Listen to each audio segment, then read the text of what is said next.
तव्यावर टाकावी भाकर अन विझावा चुलीतला जाळ, विहिरीत सोडावी घागर अन तिच्यात यावा गाळ. सोलापुरातील ज्येष्ठ कवी मारुती कटकधोंड यांच्या काळ या कवितेतील सुरुवातीच्या या चार ओळी. अंमळनेर येथील 97व्या अखिल भारतीय मराठी साहित्य संमेलनात सामाजिक आशयाच्या या कवितेने कवी संमेलनात सोलापुरी प्रतिभेचा आविष्कार घडवला.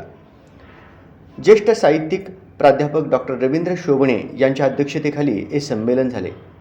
3 दिवसांच्या या संमेलनात साहित्याचे विविध रंग पाहायला मिळाले. परिसंवाद, कथाकथन, मुलाखती, काव्य संमेलन, पुस्तक प्रकाशन, बाल साहित्य संमेलन, गझल कट्टा, खानदेशी कवी संमेलन, अभिरूप न्यायालय यांनी संमेलनात रंग भरला. अनेक प्रतिभावंतांच्या साहित्याने प्रतिभेचा सुगंध दरवळला. यामध्ये सोलापुरातील चौघांचा समावेश होता.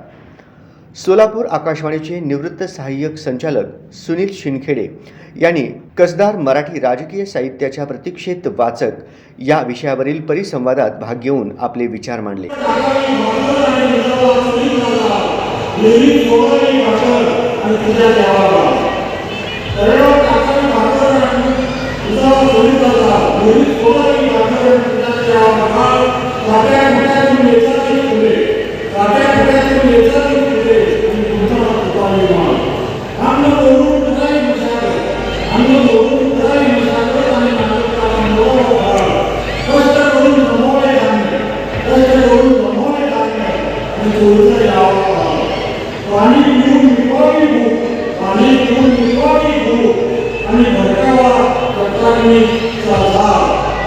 माझी उंची किती तेव्हा गगन म्हणाले तू माझे पुढे पूजा म्हणजे गुटखा.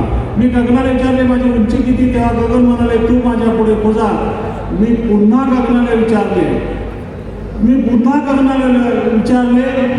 अजित नावाच्या साहित्याची उंची किती. मी पुन्हा गगनाला विचारले अजित नावाची साहित्याची उंची किती तेव्हा गगन म्हणाले त्यांच्या साहित्यापुढे मी पूजा, त्यांच्या साहित्यापुढे मी पूजा.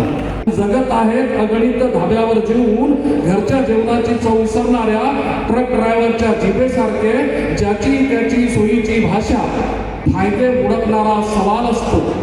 ज्याची त्याची सोयीची भाषा फायदे उडकणारा सवाल असतो. कमजोरांचा मुल्लाकडचा कोंबडा मुर्दा गब्बरांनी कावळा खाल्ला तरी हलाल असतो. ज्याची त्याची सोयीची भाषा फायदे उडकणारा मतलबी सवाल असतो. कमजोरांचा मुल्लाकडचा कोंबडा मुर्दा गब्बरांनी कावळा खाल्ला तरी हलाल असतो. पानगडीच्या मोसमात वसंताचे कागदी नकाशे, पानगडीच्या मोसमात वसंताचे कागदी नकाशे येत आहेत कोणत्या वरातीसाठी हे डिजिटल ढोल ताशे. पानगडीच्या मोसमात वसंताचे कागदी नकाशे येत आहेत कोणत्या वरातीसाठी. प्राध्यापक अविनाश कोल्हे यांच्या अध्यक्षतेखाली झालेल्या या परिसंवादात डॉक्टर गणेश मोहिते संभाजीनगर, प्राध्यापक डॉक्टर राजेंद्र नाईकवाडे नागपूर, प्राध्यापक डॉक्टर वासुदेव वले पाचोरा यांचाही समावेश होता. नांदेडचे कवी देविदास फुलारी यांच्या अध्यक्षतेखाली झालेल्या कवी संमेलनात सोलापूरच्या ज्येष्ठ कवयित्री डॉक्टर विद्या देशपांडे यांचा सहभाग होता. त्यांनी आपली कविता सादर केली. याशिवाय संगीता अरबुने, वसई, बालाजी इंगळे उमरगा, दिनकर जोशी अंबाजोगाई, प्राध्यापक मीनाक्षी काळे बिदर यांनीही आपापली कविता सादर केली. अन्य एका कवी संमेलनात सोलापुरातील कवयित्री डॉक्टर कविता मुरुमकर यांनी आपली उसवायचाय तुझा पाषाण ही कविता सादर केली. प्रकाश होळकर यांच्या अध्यक्षतेखाली हे कवी संमेलन पार पडले. यामध्ये भारत सातपुते लातूर, प्राध्यापक BN चौधरी धरणगाव आणि आनंद जाधव बिदर यांचाही सहभाग होता. अभिरूप न्यायालयात प्रसिद्ध सरकारी वकील उज्ज्वल निकम यांनी आपले विचार मांडले. कथाकथनमध्ये लातूरचे भास्कर बडे आणि मुंबईच्या चित्रा वाघ यांचा समावेश होता. खानदेशी कवी संमेलनात डॉक्टर संगीता म्हस्कर यांनी आपली कविता सादर केली. या संमेलनात प्राध्यापक BN चौधरी यांच्या कस्तुरी गंध पुस्तकाचे प्रकाशन मान्यवरांच्या हस्ते झाले.